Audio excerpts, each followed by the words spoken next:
Previously on Vampire the Masquerade, Big Easy by Night.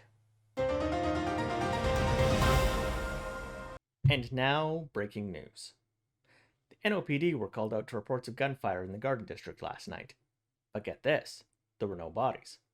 A witness at the scene claims their security detail was involved. My sources tell me the police found guns, and bullets, and blood, but no security detail. So what happened to the bodies? Did they walk away? Maybe some of that voodoo popular in the French Quarter is moving into the Garden District. Keep an eye out for any bullet-ridden zombies.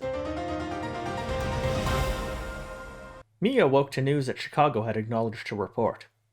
She returned to the hotel where the rest of the coterie was waiting for her. On her way there, she contacted Marvin to find out where Jensen was.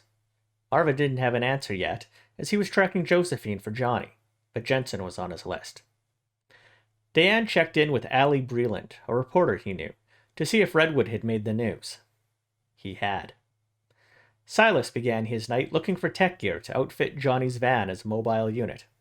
He got a message from another Nosferatu in the city, one of the sheriff's hounds, Gabriella. She was a cybersecurity expert charged with finding breaches of the Masquerade. St. Nick had ordered her to investigate Redwood's site, Verum de Tenebris, and shut it down if necessary. Gabriella was contacting Silas because of a new video that had been posted to the site. A young Eastern European teen named Yana described being attacked by two vampires the night before, detailing her attack by Johnny. Silas hadn't been there and wasn't aware that one of his friends was responsible for the attack. Gabriella was concerned that if Verum de Tenebris went offline, it would add fuel to the conspiracy theory fire. Silas suggested she kill the entire subnet, so the site would get lost in the news of numerous sites going offline. He even offered her a couple of worms that would take the subnet down. When Mia finally arrived, the coterie checked up on Jeremy. He was back at work, not wanting to take any time off so as to not draw any attention to himself. He warned Mia that his uncle's former partner, Andrew Wadsworth, had been assigned the Redwood murder. He was a good investigator, but he was the coterie's enemy. Jeremy expressed concern about what evidence might have been left behind. Would anything trace back to the coterie?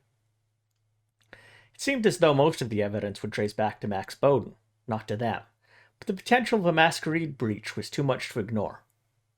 Diane knew enough about the kindred condition to know that chemically, vampire blood could be distinguished from human blood. He set to work coming up with a reagent to taint the jar of Max's blood that Redwood had acquired. The coterie knew they'd need to steal Redwood's journal from the evidence locker. There were too many details about Redwood's tests on Kelvin, and the idea of ghouls, to leave the journal behind. Silas was the obvious choice to send in. He could be nearly undetectable with his abilities. Sneaking in wouldn't be enough, though. They'd need to cover up stealing the journals. The obvious answer was to forge an evidence log showing Andrew Wadsworth as signing out the journals. To put their plan into action, Mia called up Jeremy once more to invite him out to dinner. The best time for the heist was when Jeremy was away from the station. Then no eyes would be on him. Arriving at the police station, she sweet-talked the desk sergeant, Bobby, into walking her to Jeremy's desk. As doors were opened, Silas crept through them, invisible to the human eye. While Mia and Jeremy got Cajun food in the French Quarter, the young vampire roused her blood to imitate eating. She would need to find a quiet place to vomit the food and blood up afterwards. With Jeremy away, and his replacement unaware, Silas removed the evidence seal from the jar of Max's blood and poured in Diane's reagent. He hoped the missing seal would make it look like someone had forgotten to seal it, and not that it had been tampered with. He grabbed the journal and then waited. Before they left the restaurant, Mia ordered a shrimp po' boy to go. Back at the station, she gave it to Bobby, thanking him for letting her in. Once again, as doors were opened, Silas crept through them, escaping undetected. The Masquerade would be safe a bit longer. The coterie reconvened in Mia's Alfa Romeo SUV. Mia wanted Johnny to call Marvin for an update, but the private investigator called them first. He'd been trailing Josephine and her Knight's Cross gang to a house in the suburbs. It was bad. They needed to get there right away. The Knight's Cross had been hunting, and they had been successful. Marvin waited for the coterie outside a small house in Metairie. Inside, streaks of bloody ash surrounded a chair in the middle of the living room. The house had been trashed. Mia found papers suggesting the dead vampire was a historian named Juan Montoya. She needed to report this murder in to the sheriff. While Mia and Johnny headed to Elysium, Silas and Diane checked out Montoya's security system.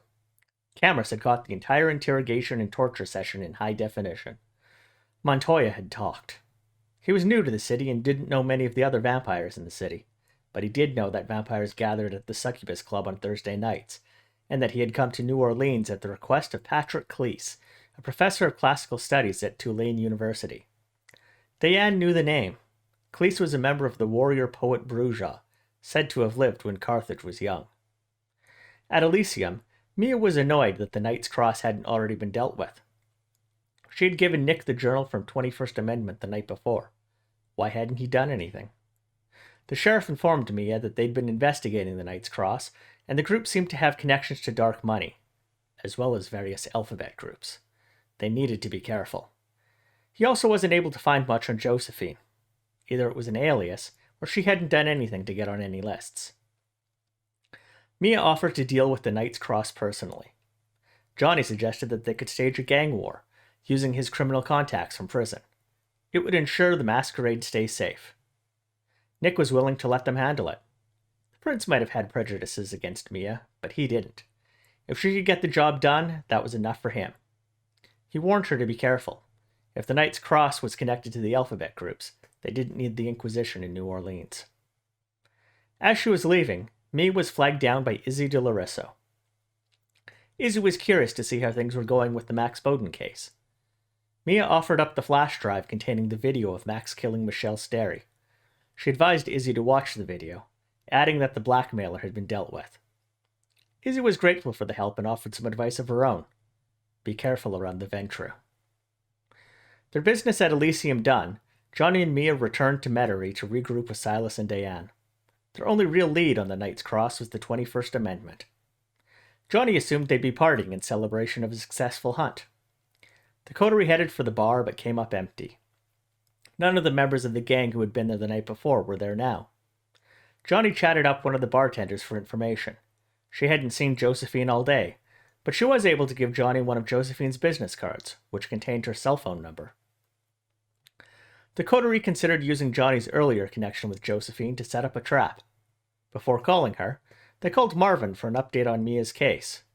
Marvin came through. He had an address for a guns and ammo store that he thought Mia would be interested in.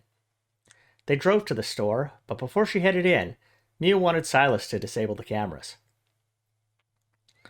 Mia and Johnny entered the store, and there was Steve Jensen, ranting and raving about the existence of vampires to anyone who would listen. When he saw Mia, he immediately recognized her, proclaiming her the exact vampire he was speaking about. Mia played dumb while Jensen reached for his pistol.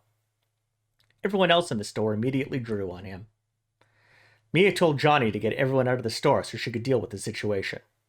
Johnny was able to convince everyone to leave, telling them Mia and Jensen had a history and it needed to be dealt with. Alone with the vampires, Jensen pulled a crucifix from his jacket, confused as to why it wasn't repelling them. Mia displayed the crucifix around her own neck, making the sign of the cross and telling Jensen she was Catholic. All she wanted was to punch him in the face, an eye for an eye. The beast had other plans, and one punch wasn't enough. She frenzied, punching him again and again. Watching outside on the cameras, Silas sent Diane in to stop her. Realizing that Jensen was the one who had punched Sarah, Diane was willing to let Mia exact her revenge, as was Johnny. When Jensen tried to fight back, Johnny even held him down so Mia could better punch him. The beast rose again, and Mia sunk her fangs into Jensen's face, nearly tearing his cheek off.